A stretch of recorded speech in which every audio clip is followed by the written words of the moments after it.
যশোর শহরতলির খোলাডাঙ্গায় গাছের সাথে বিলাসবহুল একটি মাইক্রোবাসের ধাক্কায় এক নারীসহ দুইজন নিহত হয়েছেন। সোমবার রাত ৩টার দিকে মদ্যপ অবস্থায় তারা বাড়ি ফিরছিলেন। নিহত নারী তাসনিমা আক্তার রিমা। তিনি খোলাডাঙ্গা নুরুর রহমানের খানের স্বামী প্রত্যেকটা মেয়ে। নিহত অপর যুবকের নাম রিজভী এলাইস রানী। দুর্ঘটনার ১৯ ঘন্টা পর হলেও তার বিষয়ে আর কিছুই জানা যায়নি।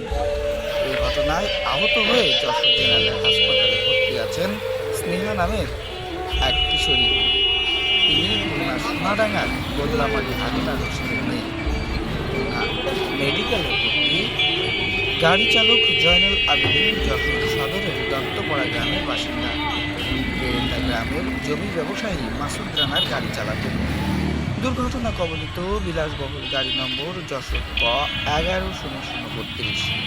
এ বিষয়ে গাড়ির মালিকও প্রকাশ্যে আসেননি। দুমড়ে মুচড়ে যাওয়া গাড়িটি পুলিশ হেফাজতে রয়েছে।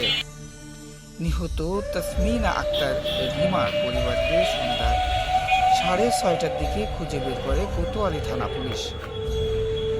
হাসপাতালে আসা নিহতর দুই ভাই মিলন ও রিমন বলেন, আচ্ছা, আপনার নাম কি? আচ্ছা, আপনাকে যে মারা গেছে আপনার কি হয়? আচ্ছা, আপনারা কখন জানলেন? এই সন্ধ্যের সময় জানলাম। সন্ধ্যের সময় জানলেন। এর আগে আপনারা হলো আপনার বোন যে মিসিং এর জায়গায় কোনো খবরও পাননি? মানে ওর বোন আসলে যে সন্ধ্যে বেনাপোলের মেয়ের বাড়ি অসুস্থ, দেখতে যাবো। আপনার বোনের মেয়ের বাসা বেনাফুলে। আপনার মনে করছেন তাহলে বেনাফুলি গেছে? বলেই গেছিল যে আচ্ছা। মাঠে বলছিল, আমার বলছিল যে যাবো। আচ্ছা আচ্ছা আমার হয়তো ওই আর খোঁজ খবর নিইনি। আচ্ছা আচ্ছা আর এই সন্ধ্যের সময় থানা হাতে পুলিশ গেল বাসায়, ছবি দেখালো, তারপরে বলে অ্যাক্সিডেন্ট হয়েছে। আর কি হচ্ছে তো কি এখন আমি কিছু বলতে পারবো না। এই যে গাড়িটা এই যে জয়নাল এ কি আপনাদের পূর্ব পরিচিত? আমি এই বিষয়ে কিছু বলতে পারবো না। আপনি কি করেন? আমার ইজি বাইক ছিল, ইজি বাইক চালাতো। আচ্ছা আচ্ছা আচ্ছা, সেক্ষেত্রে হলো হ্যাঁ ইজি বাইক চালাচ্ছি। ইজি বাচ্চা। আর হলো আপনার কয় ভাই বোন? আমরা দুই ভাই দুই বোন। দুই ভাই দুই বোন না? ইনার বাচ্চা কাচ্চা কটা যে মারা গেছে? বেনাপোলে একটা রয়েছে মেয়ে, হুম। আর দুইটা মেয়ে, দুইটা মেয়ে একটা রয়েছে। ওই স্বামীর সঙ্গে প্রথম জীবনে ডিভোর্স হওয়ার পরে দুই জায়গায় দুইটা মেয়ে, দুইটা জায়গায় দুইটা না মেয়ে। হতেই পারে এটা এবারে দুটো বাচ্চা আছে। আচ্ছা আচ্ছা আচ্ছা, এই হাজবেন্ড কি করে? এখন ওর আপাতত কোনো হাজবেন্ডই নাই, এক কথায় কি ও আচ্ছা আচ্ছা, এখন ঠিক আছে। আচ্ছা আচ্ছা। তা এই যে রাত্রিবেলা যে হলো ওই বাসার থেকে বেরোছে কখন? সন্ধ্যা পরে তাই না? সন্ধ্যের পরে বেরোয়। সন্ধ্যার পর সন্ধ্যের পরে বেরোচ্ছে না? তারপরে আর কোনো খোঁজ খবর পাননি? আপনারা মনে করছেন যে বেনাপুলি মেয়ের বাসায় গেছে, এই জন্য খোঁজ খবরও করেননি। পুলিশ যাওয়ার পরে আপনারা জানছেন পরে করে। এখন হলো আমরা যতদূর জানতেছি যে হলো ওই ঘটনাস্থলে একজন মারা গেছে, একজন খুলনায় দিয়ে মারা গেছে। এটা আমরা থানায় আসার পরে জানতে পারছি, এর আগে আমরা জানি না। আমি কালকে রাত 1:30টার থেকে এই জিনিসটা নিয়ে ঘাটাঘাটি করতেছি। আমি কিন্তু ওই মেয়েটা মারা গেছে, পিবিআই এসে আপনার 3টার সময় ফিঙ্গারপ্রিন্ট নিয়ে তারপর হলো পরিচয় উদ্ঘাটন করছে। তার আগে আমরা বুঝতে পারতেছি না কে। যাই হোক, আপনারা আসতেন হলো, তা আমরা তো পাইছিলাম যে হলো 4জনই জাঙ্কেট ছিল। এটা কি? এখন ওইটা ওইভাবে তো আমরা বলতে পারবো না যে আসলে কে কালকে ঝড় বৃষ্টি হচ্ছে না প্রচুর। হুম হুম। এটা ঝড় বৃষ্টির কারণ হতে পারে, কারণ এটা আন্দাজে করা যাচ্ছে না। কালকে আমার প্রশ্নটা বুঝছেন, 4জনই নেশাগ্রস্ত ছিল।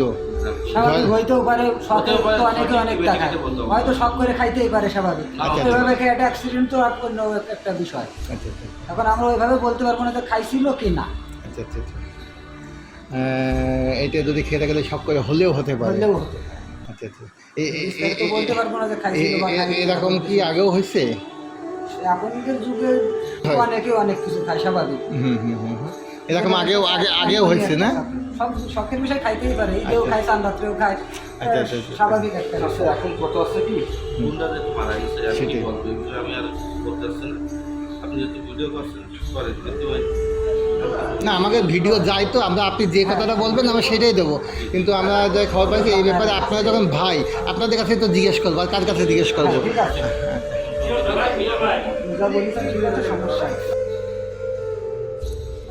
এ সময় নিহতের বান্ধবী পরিচয়ে মিতা নামে এক নারী বলেন, কখন দেখা হয়েছে কি হয়েছে বলেন তো? যথাযথ আমরা এসব আমাদের করে। ওটার কথা তো আর সত্যি আছে। না, কথা না বলতে পারি বলবে না, যদি বলতে চাই বলতে পারে। ওর কালকে প্রায় 11টা 11:30 পর্যন্ত একসাথেই ছিলাম। দর্টনাথ থেকে বৃষ্টি হচ্ছিল, তো বৃষ্টিতে বেরোতে পারছিলাম না। পরে আমরা ওই ক্যান্টিনের ওখানে দাঁড়ায় ওরে রিক্সায় করে আমি বাড়ি পাঠিয়ে দিলাম, আর আমি বাড়ি চলে আসলাম। এইটুকুই, আর কিছুই জানি না। আপনার কি হয়? আমার খুব ক্লোজ বান্ধবী, বোনের থেকেও বেশি। আপনার নাম কি? রীতা। খবর পাইছেন কখন?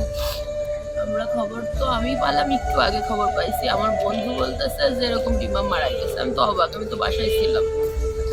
তাড়াহুড়ো করে বেরোলাম, কোথায় যাবো চিন্তা করতে পারতেছি না। একবার ওই জায়গায়, ওই যে দত্তপাড়া কোথায় অ্যাক্সিডেন্ট হয়েছে, একবার ওইখানে যাচ্ছি, একবার এখানে আসতেছে। পরবর্তীতে শুনলাম যে এরকম লাশ কাটা ঘরে রয়েছে। আমি সকালে ওর ফোনে 2-3 বার ফোনও দিছি, বন্ধ ছিল।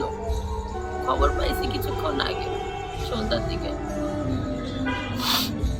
এ বিষয়ে কোতোয়ালি থানার এসআই আব্দুর রাজ্জাক বলেন, যে তিনজন যে অসুস্থ ছিল, ইনজুরি ছিল, তারা হলো ফায়ার সার্ভিস তাদেরকে উদ্ধার করে চিকিৎসাধীন হাসপাতালে আসার পরে আমরা গাড়ি এবং লাশটা উদ্ধার করে হাসপাতালে নিয়ে আসি। পরে পিবিআই সহযোগিতা নেই। পিবিআই সহযোগিতায় তার নাম ঠিকানা সব কিছু আমরা জোগাড় করে এলাকায় বিভিন্নভাবে খোঁজখবর নিয়ে সর্বশেষ আমরা সন্ধ্যা 6:30টার দিকে তার আত্মীয় স্বজনকে খুঁজে পেতে সক্ষম হয়েছে। পরে তার আত্মীয় স্বজন আসে, তারা বলে যে হ্যাঁ লাশটা তার নিজের বোন, তার ভাইয়ের নাম হলো রিমন। সে বলে যে হ্যাঁ তার বোন। পরে লাশের মামলা হবে, মামলা প্রক্রিয়া। আপনার নাম? আমি এসআই আব্দুর রাজ্জাক, কোতোয়ালি থানা যশোর।